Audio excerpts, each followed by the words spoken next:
Mary Catherine planned her own funeral at the same time that she planned Rudolph's. That same week, she had Keith to drive her to an attorney's office to make out her will. Mary Catherine left everything equally to both of her children that had not already been promised to others or rightly inherited through succession. In the weeks that followed Rudolph's death, Mary Catherine began wrapping up whatnots and family trinkets, placing post-it notes on each, naming what relative each item was supposed to go to. At that time, Steve, the eldest son, was working 2 jobs, one of which took him out of state often. Mary Catherine named Keith as the executor because he lived in the family home with her and would have to be the one present to distribute the personal property to the various family members. Initially, this caused no concerns to either Mary Catherine or Steve, since Keith had a history of following directions.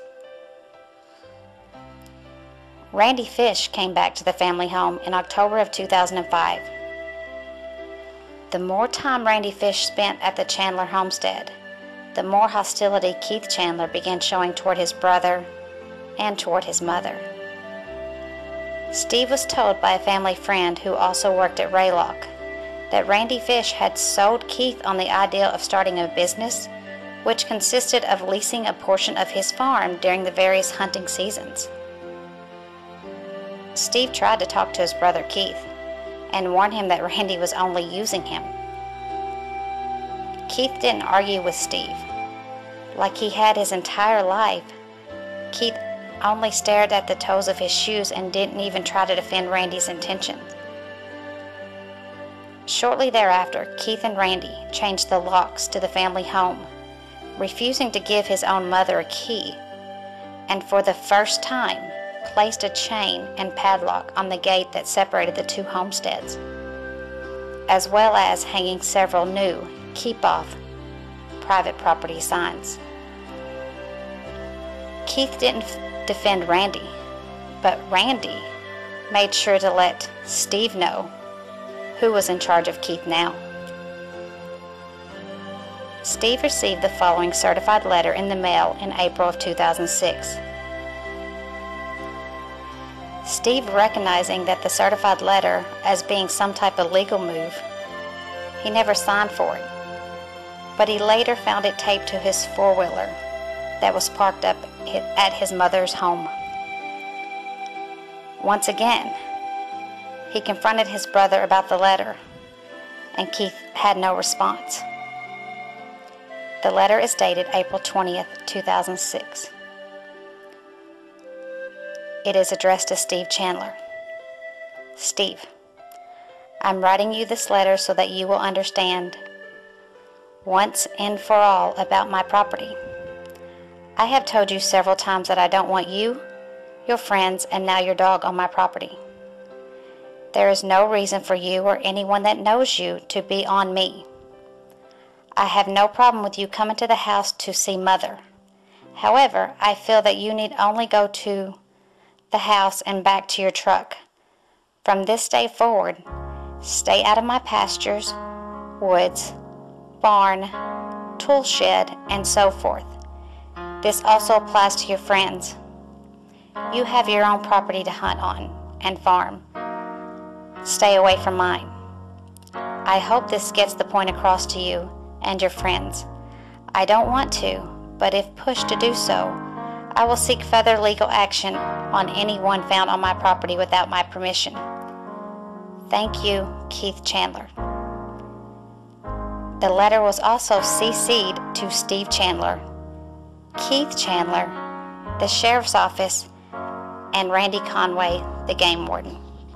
During trial, Randy immediately admitted to helping Keith write the 1-paragraph letter, and also advising him to CC the Sheriff's Office and the Game Warden, as well as himself, so there would be a record of it.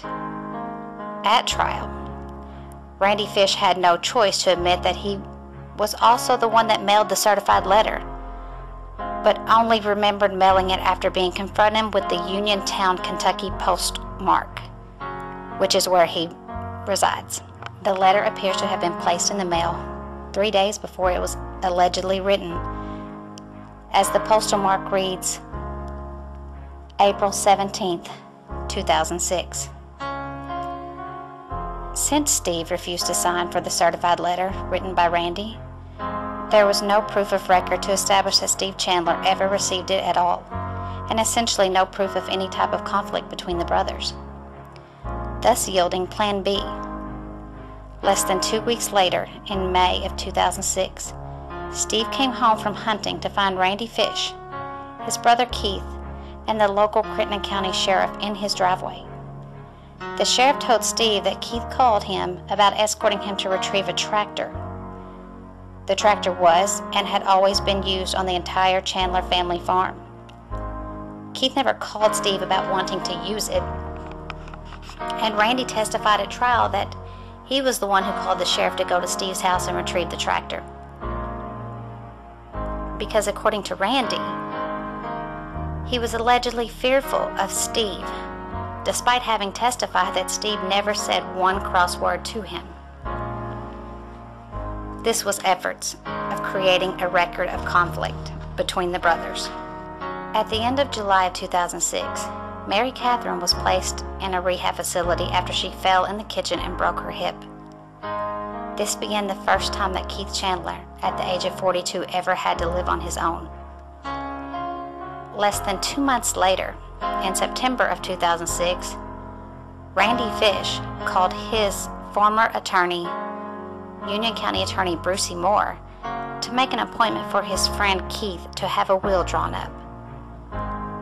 The will named Randy's minor son as his sole beneficiary of the family homestead, as well as anything he could potentially own in the future. Keep in mind that Mary Catherine was still very much so alive. She was in the nursing home, but she was still alive. Upon the advice of counsel, Keith opened up a safety deposit box. The will was placed in the safety deposit box. It should come as no surprise that after the will was drawn up, there were no other incidents of conflict between the brothers. Keith's day-to-day contact with Randy Fish ceased when the plant closed its facility in November of 2008. It is no coincidence that Keith Chandler never went back to the safety deposit box once his day-to-day contact with Randy ended. Keith only made one cash payment on the safety deposit box after the initial payment. Thereafter, People's Bank began to automatically withdraw from his account, but there's no record of Keith ever requesting it. Keith never did follow through his mother's wishes. Relatives would make plans to meet at the family home to pick up whatever personal property that was promised to them by Mary Catherine. But Keith would never come to the door. A few times that friends and family would make it into the home, they found Keith sitting around the house with several fully loaded guns and blankets covering all the windows. They all described Keith as being paranoid and scared. Of what or who? He never said. Steve never wanted to upset his brother or his brother's routine. So he wasn't going to barge into the family home and pack off 50% of the Chandler personal memorabilia and property, even though according to Mary Catherine's will, he had a valid legal claim to 50% of the personal property in that home. The family memorabilia, which includes family pictures, historical family records, heirlooms passed down multiple generations, and quilts handmade by Miss Chandler with personalized notes attached for the intended recipient, remained in the family home. Steve had no reason to think that these items, which makes up his branch of the Newcomb Chandler historical family, left being taken away by total strangers. Sadly, when the plant closed down in November of 2008, Keith's inability to redirect himself became overwhelmingly apparent. The small-knit community looked out for one another. When the postmaster made Steve aware that Keith hadn't been picking up his mail and that they were going to start sending it back, Steve got him a new P.O. box and started taking his mail to him. Despite having close to $100,000 in cash and multiple bank accounts originally set up by Mary Catherine, in Keith's name. He was living for weeks at a time with no water or electricity. The ladies at the electric company was sweet enough to inform Steve about his brother's living situation. Steve had all the utilities restored multiple times for him. Steve also paid all the taxes on the entire Chandler family farm for the years that followed. Both Steve and the boys' Aunt Elwanda McDowell took Keith food and water on a regular basis. When Keith would answer the door, Steve would often encourage Keith to just come home with him.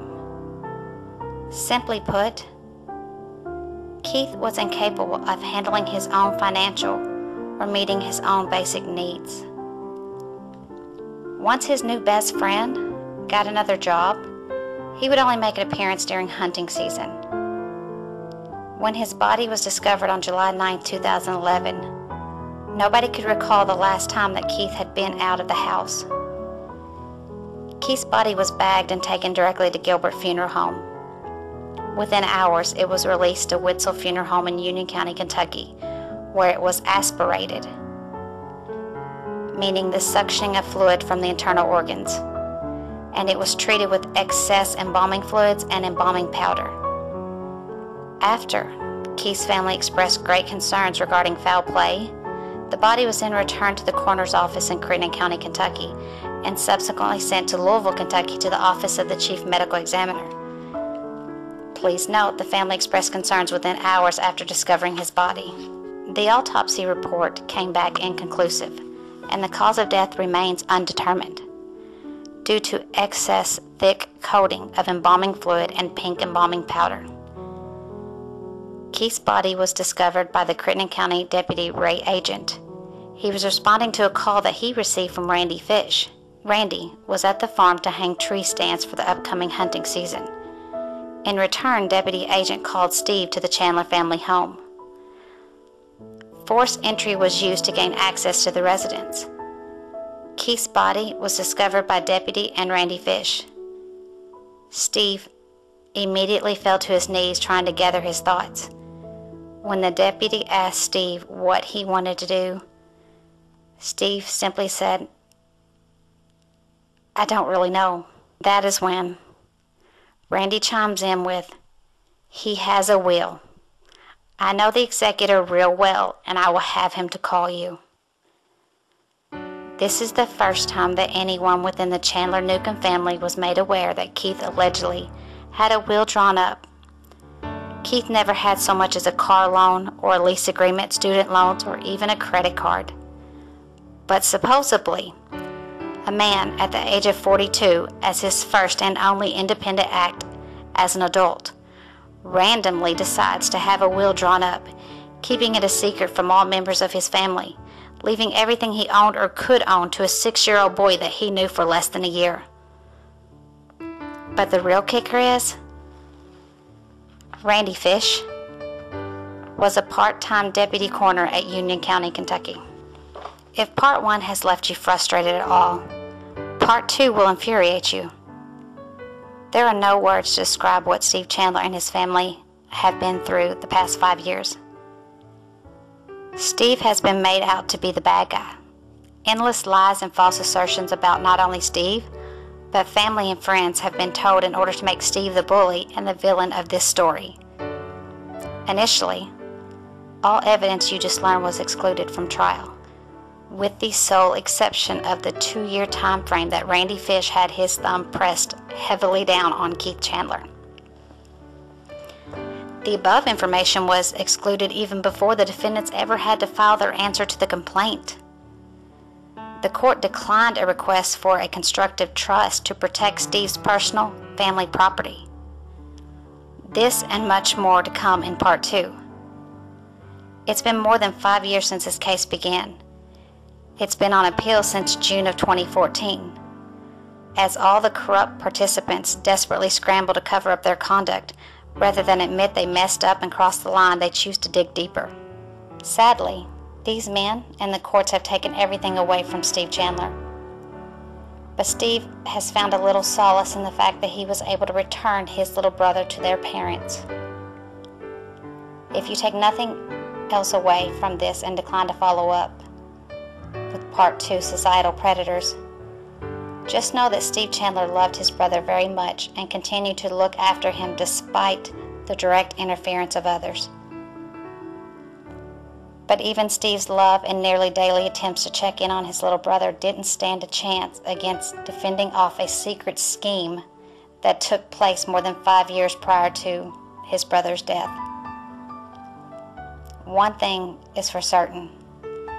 These men could count on the fact that Keith would not tell anybody about the secret will because he communicated with no one.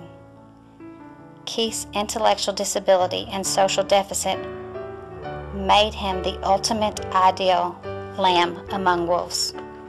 Please like and share to show your support and bring awareness to the dangers facing the undiagnosed generations.